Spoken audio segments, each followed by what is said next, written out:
KGF cinema ಮೀರಿಸುವಂತಿದೆ ಅಕ್ರಮ ಮರಂ ಗಣಿಗಾರಿಕೆ. Congress BJP ಮುಖಂಡರಿಂದಲೇ ಗಣಿಗಾರಿಕೆಯ ಆರೋಪ ಕೇಳಿ ಬರ್ತಾ ಇದೆ. ಇನ್ನು ಕೆಲವರು ಡಿಎಸ್ಎಸ್ ಹೆಸರಿನಲ್ಲಿ ಅಕ್ರಮ ಮರಂ ಸಾಗಾಟವನ್ನ ಮಾಡ್ತಾ ಇದ್ದಾರೆ ಅನ್ನುವಂತ ಆರೋಪ ಕೇಳಿ ಬರ್ತಾ ಇದೆ.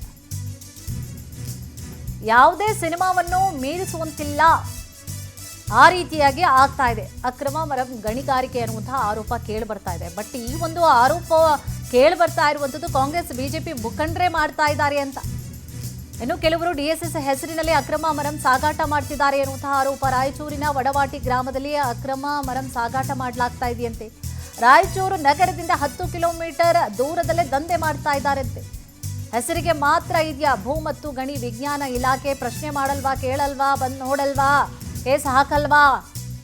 ಕಣ್ಮುಚ್ಚಿಕೊಳ್ತಿದೆಯಾ? ಆಗಿದ್ರೆ ಜಿಲ್ಲಾಡಳಿತ, ಪೊಲೀಸ್ ಇಲಾಖೆ 15 ವರ್ಷದಿಂದ ಅಕ್ರಮ ನಡೀತಾ ಇರೋದು ಗೊತ್ತಿದ್ರೂ ಕೂಡ ಜಿಲ್ಲಾಡಳಿತ ಮತ್ತು ಪೊಲೀಸ್ ಇಲಾಖೆ ಸೈಲೆಂಟ್ ಆಗಿದೆಯಂತೆ. 15 ವರ್ಷದಿಂದ ಆಗ್ತಾ ಇದೆಯಂತೆ. ಗೊತ್ತಿರೋದಿಲ್ವಾ ತಮ್ಮ ವ್ಯಾಪ್ತಿಯಲ್ಲಿ ಏನಾಗ್ತಾ ಇದೆ, ತಮ್ಮ ಜಿಲ್ಲೆಯಲ್ಲಿ ಏನಾಗ್ತಾ ಇದೆ, ಯಾವ ಸ್ಥಳದಲ್ಲಿ ಏನಾಗ್ತಾ ಇದೆ?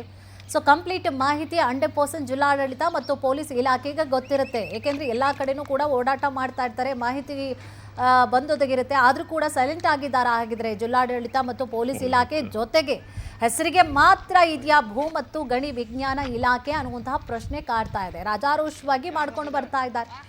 ಬಟ್ ಇದರ ಹಿಂದೆ ಘಟಾನುಘಟಿ ನಾಯಕರ ಹೆಸರುಗಳು ಕೂಡ ಕೇಳಿ ಬರ್ತಾ ಇದೆ.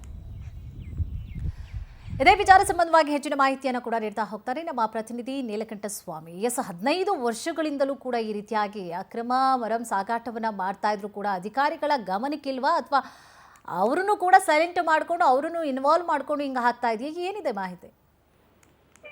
ಹೇಳ್ಬೇಕು ಅಂದ್ರೆ ರಾಯಚೂರು ಜಿಲ್ಲೆಯಲ್ಲಿ ಯಾವುದೇ ಕಾರಣಕ್ಕೂ ನಾವು ಸಿದ್ಧವಾಗಿದೆ ಅಂತ ಹೇಳಕ್ಕಾಗಲ್ಲ. ಒಂದು ಕಡೆ ಅಕ್ರಮ ಮರಳು, ಒಂದು ಕಡೆ ಪಡಿತರ ಹಚ್ಚಿ ಅಕ್ರಮ ಕಾಳದಂತೆ ಇದೀಗ ಏನು ಅಕ್ರಮ ಮರಂ ದಂಧೆ ಕೂಡ ನಡೀತಾ ಇರ್ತಕ್ಕಂಥದ್ದು. ರಾಯಚೂರು ತಾಲೂಕಿನಿಂದ ವಡವಾಟಿ ಗ್ರಾಮ ಅಂತ ಇದೆ. ರಾಯಚೂರು ನಗರ ಪ್ರದೇಶದಿಂದ ಜಿಲ್ಲಾಧಿಕಾರಿಗಳ ಕಚೇರಿಯಿಂದ ಕೇವಲ 10 ಕಿಲೋಮೀಟರ್ ದೂರದಲ್ಲಿ ಸುಮಾರು 15 ವರ್ಷಗಳಿಂದ ಇಡೀ ಗ್ರಾಮವನ್ನೇ ಅಗೆದು ತಿಂತಾ ಇದ್ದಾರೆ ಬಿಜೆಪಿ, ಕಾಂಗ್ರೆಸ್ ಮತ್ತು ಡಿಎಸ್ಎಸ್ ಹೆಸರಿನಲ್ಲಿ ಮುಖಂಡರು.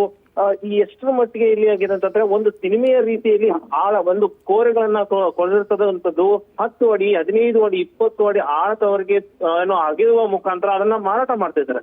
ಇಲ್ಲಿ ಭೂ ಮತ್ತು ಗಣಿ ವಿಜ್ಞಾನ ಇಲಾಖೆ ಅಧಿಕಾರಿಗಳು ಎಷ್ಟೇ ಜನ ಬಂದ್ರು ಕೂಡ ಯಾವುದೇ ಅಧಿಕಾರಿಗಳು ಅಲ್ಲಿಗೆ ಹೋಗ್ತಾ ಇಲ್ಲ.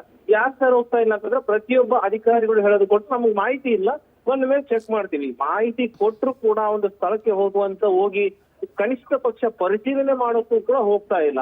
ಜಿಲ್ಲಾಡಳಿತ ಕೂಡ ಗೊತ್ತಿರೋ ತರ ಇದೆ. ಪೊಲೀಸ್ ಸ್ಟೇಷನ್ ಇಂದ ಕೂಡ 10-15 ಕಿಲೋಮೀಟರ್ ದೂರದಲ್ಲಿ ಇಷ್ಟೆಲ್ಲ ಅಕ್ರಮ ಆಗ್ತಾ ಇದ್ರು. ಯಾಕೆ ಯಾರು ಕೂಡ ಇಲ್ಲಿ ಕ್ರಮ ಕೈಗೊಳ್ತಾ ಇಲ್ಲ, ಯಾಕೆ ಆಕ್ಷನ್ ಆಗ್ತಾ ಇಲ್ಲ, ಇದ್ಯಾಕೆ ತಡೀತಾ ಇಲ್ಲ ಅಂತ ನೋಡಿದಾಗ ಇಲ್ಲಿ ರಾಜಕೀಯ ಮುಖಂಡರು ಮತ್ತು ದಲಿತ ಮುಖಂಡರುಗಳ ಹೆಸರಿನಲ್ಲಿ ನಡೀತಾ ಇರೋದ್ರಿಂದ ಅಧಿಕಾರಿಗಳು ಕೂಡ ಸಾಕಷ್ಟು ರೀತಿಯಲ್ಲಿ ರಾಜಕೀಯ ಒತ್ತಡಕ್ಕೆ ಮಣಿದಿದ್ದಾರೆ ಅಂತ ಹೇಳಿದ್ರೆ ತಪ್ಪಾಗ್ಲಿಕ್ಕಿಲ್ಲ.